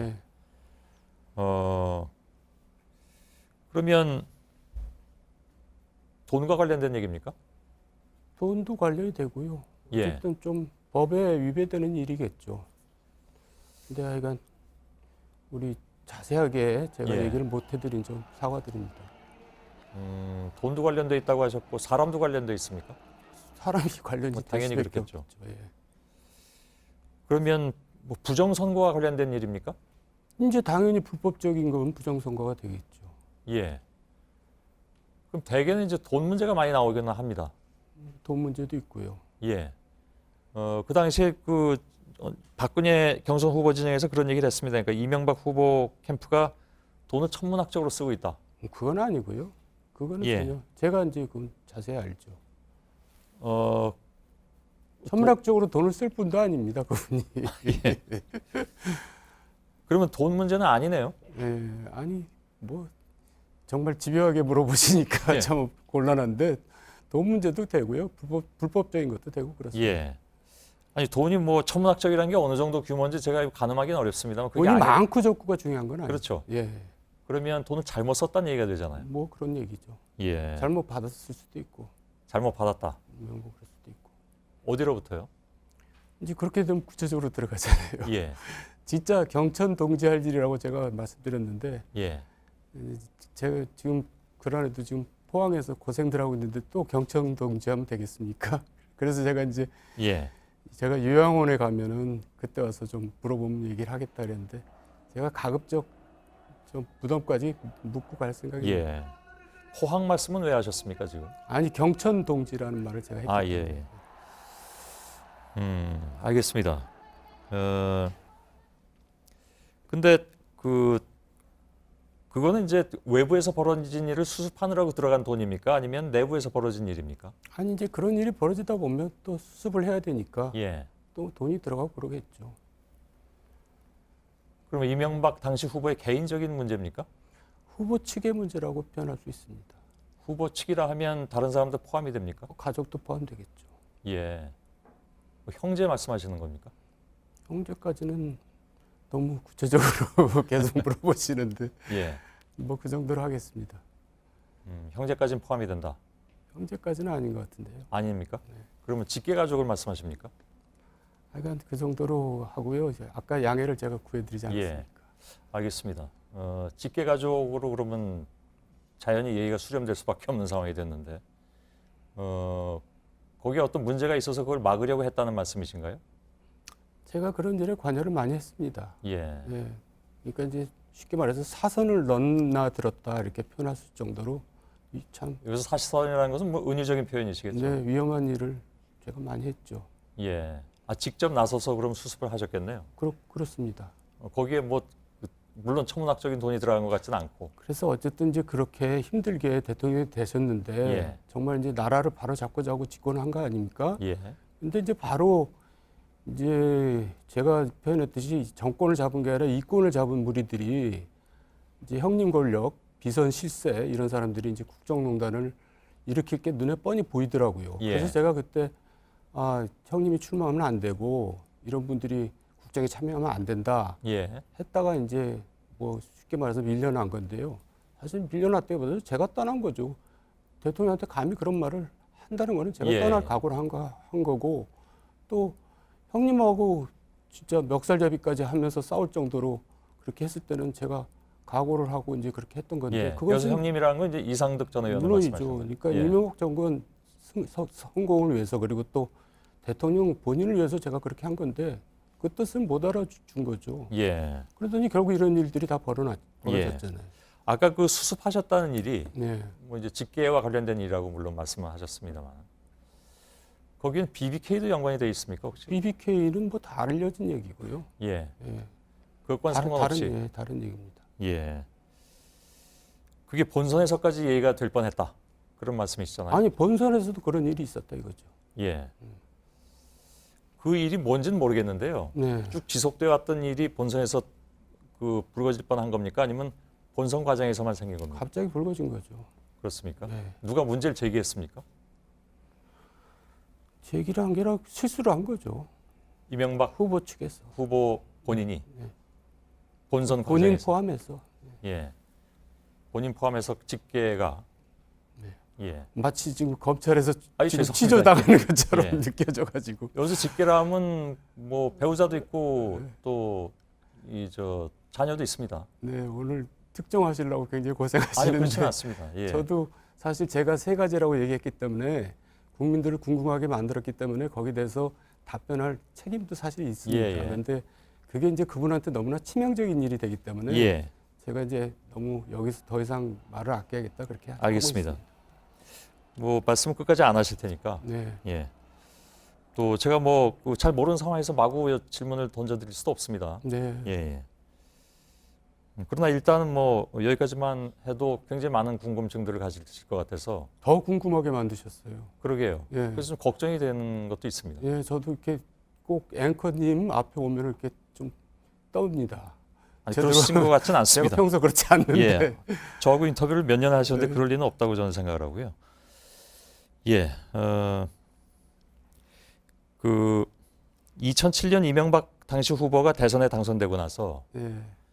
캠프 멘토가 당선 축하금을 줬다는 얘기도 하신 바가 당선 있습니다. 축하금을 줬다는 것보다도 이제 당선 축하금으로 추정되는 돈을 받은 적이 있죠. 예. 그러니까 아침 먹자에서 갔더니 우리가 저 광우병 파동 때 촛불 시위에 이렇게 당했던 것은 당선되고 나서 축하금을 받아서 그거를 이제 고생한 사람들한테 뿌렸어야지 그 예. 사람들이 나서서 호의를 하고 그랬을 텐데 그게 없어서 이렇게 속절없이 당했다 그러면서 이제 얘기를 하시길래 하도 말이 안 되는 것 같아서 대꾸도 안 했어요. 예. 근데 밥 먹고 나가는데 차에 뭘 실었다 그래서 되게 궁금하잖아요. 예. 사과를 실었나, 뭐 배를 실었나. 나중에 와서 보니까 그게 돈이더라고요. 아, 예. 그러니까 이제 앞뒤를 연결시켜 보면 이제 당선 축하금을 받고 있다고 생각할 수가 있잖아요. 예, 예. 그래서 이제 있는데 또 마침 다른 의원 둘이 전화가 오더라고요. 정태근 의원, 김영태 의원이 전화가 와서 형 이거 받는데 어떡하죠? 그래서 당신들도 받았구나.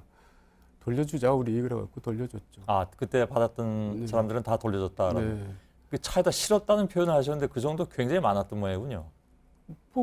차에 뭐 꼭 트렁크에 실었다는 얘기는 나도 처음에 트렁크에 실었다는 줄 알았더니 예, 예. 이제 저희 차 자리에다가 실었더라고요. 예. 그게 박스로 있었던 모양이군요. 박스는 아니고요. 예. 보통 실었다고 하면 억대 뭐 그 정도는 아니고요. 예. 그럼 이명박 전 대통령도 받았다고 보시는 겁니까? 모르죠. 그거는 제가 알 수가 없고요. 예. 그 멘토가 누구입니까? 그거를 지금 말씀드리면 큰일 나죠.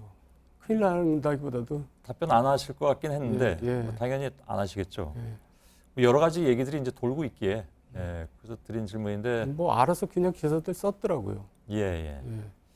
멘토라고 하면 이제 몇 명밖에 이렇게 안 되거든요. 그 집히는 사람들이.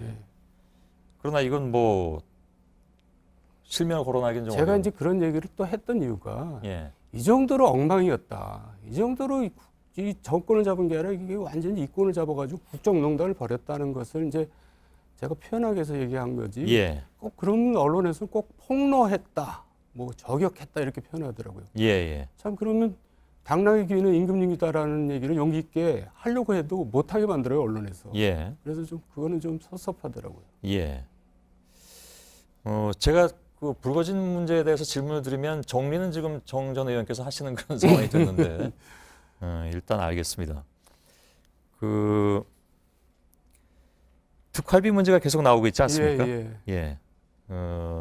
이상득 전 의원이 이제 내일 소환된다고 하는데 MB 정부 시절의 위상으로 볼 때나 그때는 뭐 만사 형통이라는 얘기가 또 나왔었으니까요. 또 그 당시 역할로 볼 때 의미가 좀 달라 보이지 않습니까? 글쎄 특활비까지 받았다는 거 듣고 저도 깜짝 놀랐는데 또 그런 구조였어요. 왜냐하면 이 김주성 씨가 이상득 씨 오래전부터 코롱 때부터 부하였거든요. 그러니까 쉽게 말해서 김주성 씨를 거기다 박아놓은 겁니다. 근데 옛날부터 국정원 기조실장은 청와대에 뒷돈되는 대로 알려져 있었거든요. 그러니까 이분들이 옛날 생각하고 이제 그렇게 한 겁니다. 뭐 거기만 박아놓은 게 아니라 청와대 뭐 여러의 권력기관에 많이 이렇게 사람들을 박아놨는데 그러니까 이제 그게 전달했을 가능성이 있겠구나라는 이제 생각이 들고요. 또 그 쓰였던 시기가 2010년, 12년 그러더라고요. 근데 그때 저 한나라당 전당대회가 계속 있었거든요. 해마다 2010년, 11년, 12년. 근데 전당대회 나왔던 사람 중에 SD의 양아들이다, SD의 뭐 장학생이다 이렇게 불리는 사람 후보들이 있었거든요. 그러니까 이제 그 지금 검색해 보면 다 나오는데. 그 사람들이 왜 양아들이고 후보 장학생이라는 얘기 왜 들었겠어요? 그러니까 이제 SD의 지원을 받았다는 얘기죠. 그래서 그런 데 쓰였나 이런 생각도 들고 그렇습니다. 그 아까 드리다만 질문을 한 가지만 다시 드리겠습니다. 맨 앞에 질문은 아니고요. 너무 긴장 안 하셔도 될 것 같습니다. 모르겠습니다. 그것도 궁금하면 또 질문 드릴 수도 있는데요. 이른바 이제 당선 축하금 돌려주셨다고 하셨는데 뭐 액수는 모르실 수도 있고 아실 수도 있겠습니다. 제가 여쭤보지는 않겠습니다. 다만 그것을 차에 실었다는 표현하신 걸로 봐서는 적은 액수는 아닌 것 같은데 아무리 그 당시 후보의 멘토라 하더라도 무슨 뭐 큰 부호가 아닌다며야 그것도 한 사람도 아니고 여러 사람에게 아직 그게 이제 몇 명인지 확인도 안 되고 있는 상황이잖아요. 지금 정도원 전 의원께서 말씀하신 사람은 본인 포함해서 3사람인데 그것도 더 될 수 있는 거예요. 그러면 돈이 뭐 억대로 갈 수도 있는 겁니다. 근데 그 돈은 그럼 어디서 났을까요? 글쎄, 제가 그 당시로 기억되는데요. 그때 이제 제가 아는 기업인들도 있지 않겠어요? 그 기업인들이 이제 그분들이 뭐 불렀다는 거예요. 저녁 때. 근데 왜 불렀지? 내가 가서 뭐라고 얘기했지? 그걸 제가 어떻게 하세요? 알아서 하시죠. 그런 일들이 몇 번 전화가 저한테도 받은 적이 있어요. 그러니까 추정해 보면 기업 같은 데서 그걸 받을 수가 있겠죠. 그럴 개연성이 높다. 그게 사실이라면 기업들이 그때까지도 그런 일을 하고 있었다는 약간 좀 기막힘 이런 생각도 드네요. 뭐 그때만 그렇습니까? 박근혜 정부 시절에도 그런 게 많았잖아요. 나왔잖아요 이미. 아니 그게 알려지질 않아가지고 저희들은 그런 일이 이제 없는 줄 알았거든요. 글쎄 저도 그렇게 생각했었죠. 그게 뭐 어느 기업인지는 뭐 아십니까? 그거는 뭐 그 기업을 또 제가 얘기하면 되겠어요. 아시긴 아시는데 말씀 안 하신다 그런 말씀이시죠? 알겠습니다. 오늘 인터뷰가 그 뭐랄까요? 말씀하실 수 없는 부분만 가지고 나오셨기 때문에 아니 그것만 지금 물어보고 계세요. 다 알려진 내용에 제가 뭐라 여쭙겠습니까 사실. 그렇습니다.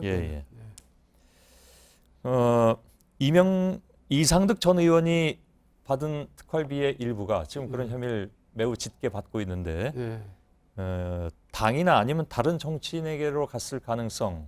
아까 예를 들면 전당대회. 그래서 이른바 SDA, 그러니까 이상득 전 의원의 뭐 양아들 이런 표현도 그 당시에 나왔었으니까요. 또 다른 데로 갔을 가능성은 뭐 지금으로선 알 수가 없는 거겠죠. 그러니까요. 그분들이 워낙 돈이 많은 분들인데 예. 뭐 사적으로 썼겠어요. 그러게요. 네. 김희중 전 청와대 부속실장이 최근 들어서 여러 가지 얘기를 내놓고 있습니다. 네. 그 진술의 어떤 신빙성 있다고 보십니까?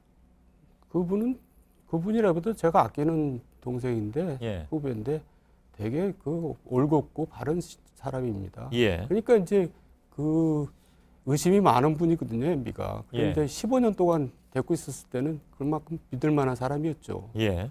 근데 이제 그 친구가 이렇게 나설 때는 또 그만한 충분한 이유가 있을 거 아닙니까? 그래서 예. 제가 이제 생각해 보니까 그 친구가 완전히 무슨 폭로자 배신자로 몰리겠더라고요. 그래서 제가 김희중을 변호하더라고 김희중 얘기를 꺼낸 겁니다. 예. 그래서 아무튼 그게 크게 뉴스가 되고 김희중 전 실장이 또 마침 얘기를 막 내놓는 바람에 네. 굉장히 좀 폭발적이 돼버리고 말았습니다. 네. 이 상황이. 네. 정 전 의원께서 지난번에 그 말씀을 하셨습니다. 이런 표현을 뭐 옮기기까지는 좀 그렇습니다만 네. 이명박 전 대통령은 종쳤다 이런 표현까지 예. 하신 바가 있습니다. 그러니까 이제 특활비 관련해서 세 사람이 들어갔는데 검찰에 예. 두 사람은 영장 청구가 돼서 구속이 됐고 한 사람은 영장 청구도 안 됐어요. 예. 그럴 때는 이제 그걸 보고 MB 측에서는 깜짝 놀랐을 겁니다. 예. 아차 싶었겠죠. 예. 이제 검찰하고 뭔가 얘기가 된다는 거 아니에요. 또 제가 이 자리에서 문제 삼고 싶은 것은 김주성 씨가 이제 국정원에서 돈을 건네준 사람 아닙니까? 빼서 예. 준 사람 당사자인데 검찰에서는 그 피의자로 다루지 않고 참고인으로 다루고 있어요. 예. 이거 굉장히 이상한 겁니다. 그 사람이 소위 말해서 이제 휘슬러가 예, 되고 예. 있는 거죠. 예. 그건 되게 잘못된 겁니다. 알겠습니다. 이거 한 가지만 더 예. 질문드리고 마치겠습니다. 네. 이른바 뭐 경천동지라는 표현을 쓰신 그 세 가지. 지금 이 상황을 보고 이명박 전 대통령에 대한 수사가 여러 가지 갈래에서 지금 가고 있고 이 전 대통령이 이미 자기 입장 성명을 발표했단 말이죠. 네. 또 할지는 모르겠습니다.만 또 하는 것도 모양이 좀 어떨지 모르겠습니다. 아무튼 극력 부인하고 있는 이것은 정치보복이다라고 얘기하고 있는 상황인데 말씀하신 그 세 가지의 일이 왜냐하면 구체적으로 세 가지 찍어서 말씀하셨기 때문에 그냥 경천동지할 일이 아니라 일이다 이렇게 말씀하신 게 아니라 혹시 상황의 진전에 따라서는 그것을 나중에 언젠가 말씀하실 의지도 있으십니까? 그거는 후보와 저와 뭐 후보 가족 그렇게만 알고 있는 일입니다. 예. 더는 얘기 안 한다. 네. 그때 왜 그 말씀을 그럼 내놓으셨습니까? 그래서 아까도 얘기했지만 후보가 그런 일까지 겪었는데 예. 좀 책임지는 모습을 보였으면 좋겠다는 취지에서 후보에 대한 메시지였습니다. 일종의 경고 메시지입니까? 뭐 경고를 할까지 제가 어떻게 감히 대통령한테 경고를 하겠습니까? 아니 그러니까 결과적으로 그렇게 되는 상황 아니겠습니까? 그리고 저 노무현 전 대통령도 일단 책임진다는 모습을 보였거든요. 예, 그러니까 대통령도 책임진다는 모습을 보여야지 부인하고 나서면은 국민들한테 모습이 안 좋죠. 알겠습니다. 15년 동안 지근거리에 있던 김희중 실장을 그만큼 믿었다고 말씀하셨는데 지금 말씀하신 이른바 그 경천동지할 세 가지를 김희중 전 실장도 알겠네요. 모릅니다. 모릅니까? 예, 알겠습니다. 약간 다시 한번 죄송합니다. 궁금증을 해석 못 해드려가지고. 예, 그건 뭐 나름 사정이 있으실 테고 저야 또 질문을 해야 되는 입장이기 때문에 당연히 또 질문 드릴 수밖에 없었던 것이고요. 언젠가 그것이 또 뭐 나타날 수 있는 문제이기도 하니까 만약 그런 일이 있으면 다시 또 말씀 나누면 되는 것이고요. 예, 알겠습니다. 정두원 전 의원이었습니다. 고맙습니다. 네, 수고하셨습니다. 예.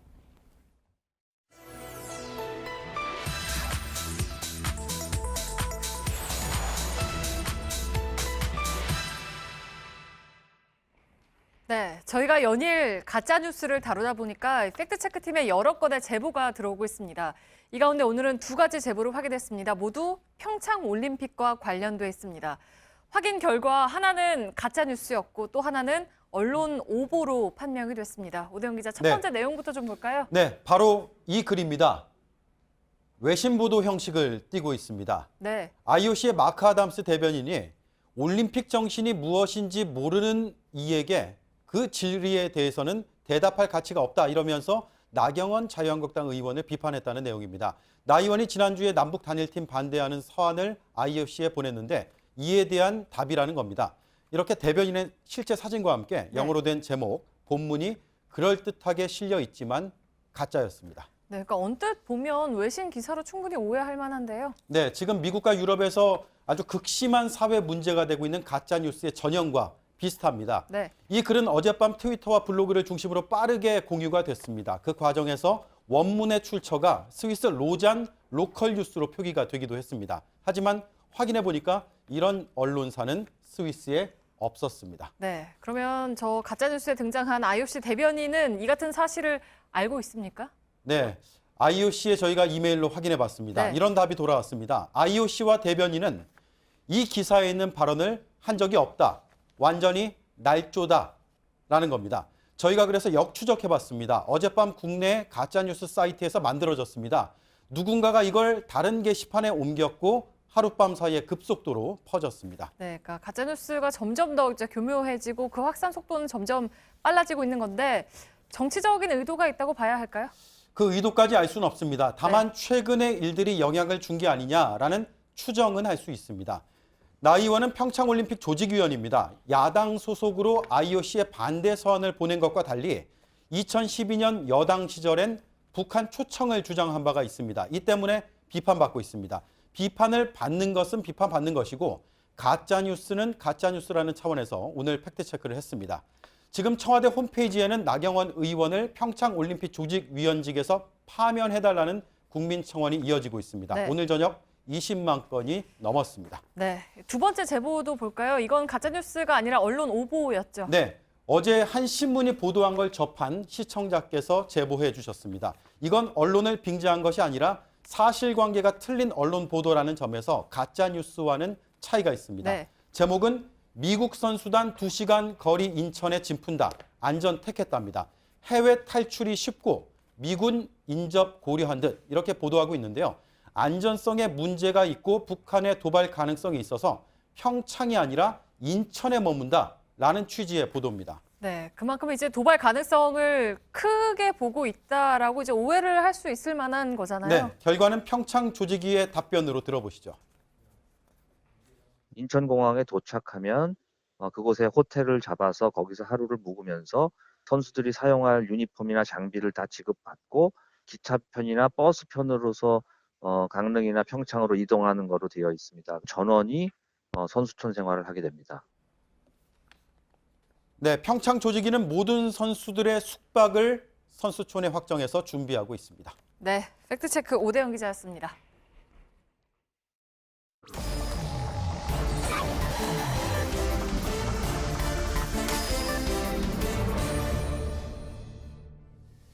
비하인드 뉴스 박성태 기자가 나와 있습니다. 자, 키워드 열어볼까요? 오늘 미안하지만 시간이 굉장히 좀 지나서 정동훈 의원 인터뷰 때문에 두 개만 하죠. 알겠습니다. 예. 네, 첫 번째 키워드는 방탄소년단을 배워라입니다. 갑자기 방탄소년단은 왜 나오나요? 예, 아이돌 이름인데요. 자유한국당의 여의도 연구원이 지난주에 낸 보고서 하나를 잠깐 보도록 하겠습니다. 자유한국당이 배워야 할 방탄소년단의 성공 비결 5가지를 언급하면서 방탄소년단의 좀 장점을 배워야 된다라고 했는데요. 방탄소년단은 많은 분이 아시다시피 7인조 남성 아이돌 그룹인데 유튜브 조회수가 85억 회가 넘는 등 그렇습니까? 이른바 지금 가장 핫한 아이돌 그룹입니다. 예. 여기서 이제 자유한국당이 과연 뭘 배우느냐 그 내용을 궁금해서 좀 살펴봤는데요. 몇 가지를 5가지를 들었는데 그중 몇 가지만 보도록 하면 소속사인 방시혁 대표의 예를 들면서 아이돌과 정치인에게 악플보다 무서운 것이 묵플이다. 그래서 악플을 보고 좀 개선점을 찾으라는 취지의 그런 조언을 했습니다. 그런데 이 부분은 자유한국당의 의원들이나 대표가 얘기를 하면 상당히 많은 댓글들이 달리기 때문에 이 부분은 크게 염두에 두지 않아도 자유한국당이 다 되고 있을 것 같습니다. 지금 보면 뭐 15,000개, 6,800개 이렇게 수많은 댓글들이 달리고 있어서 댓글이 15,000개가 넘는 게 있나요?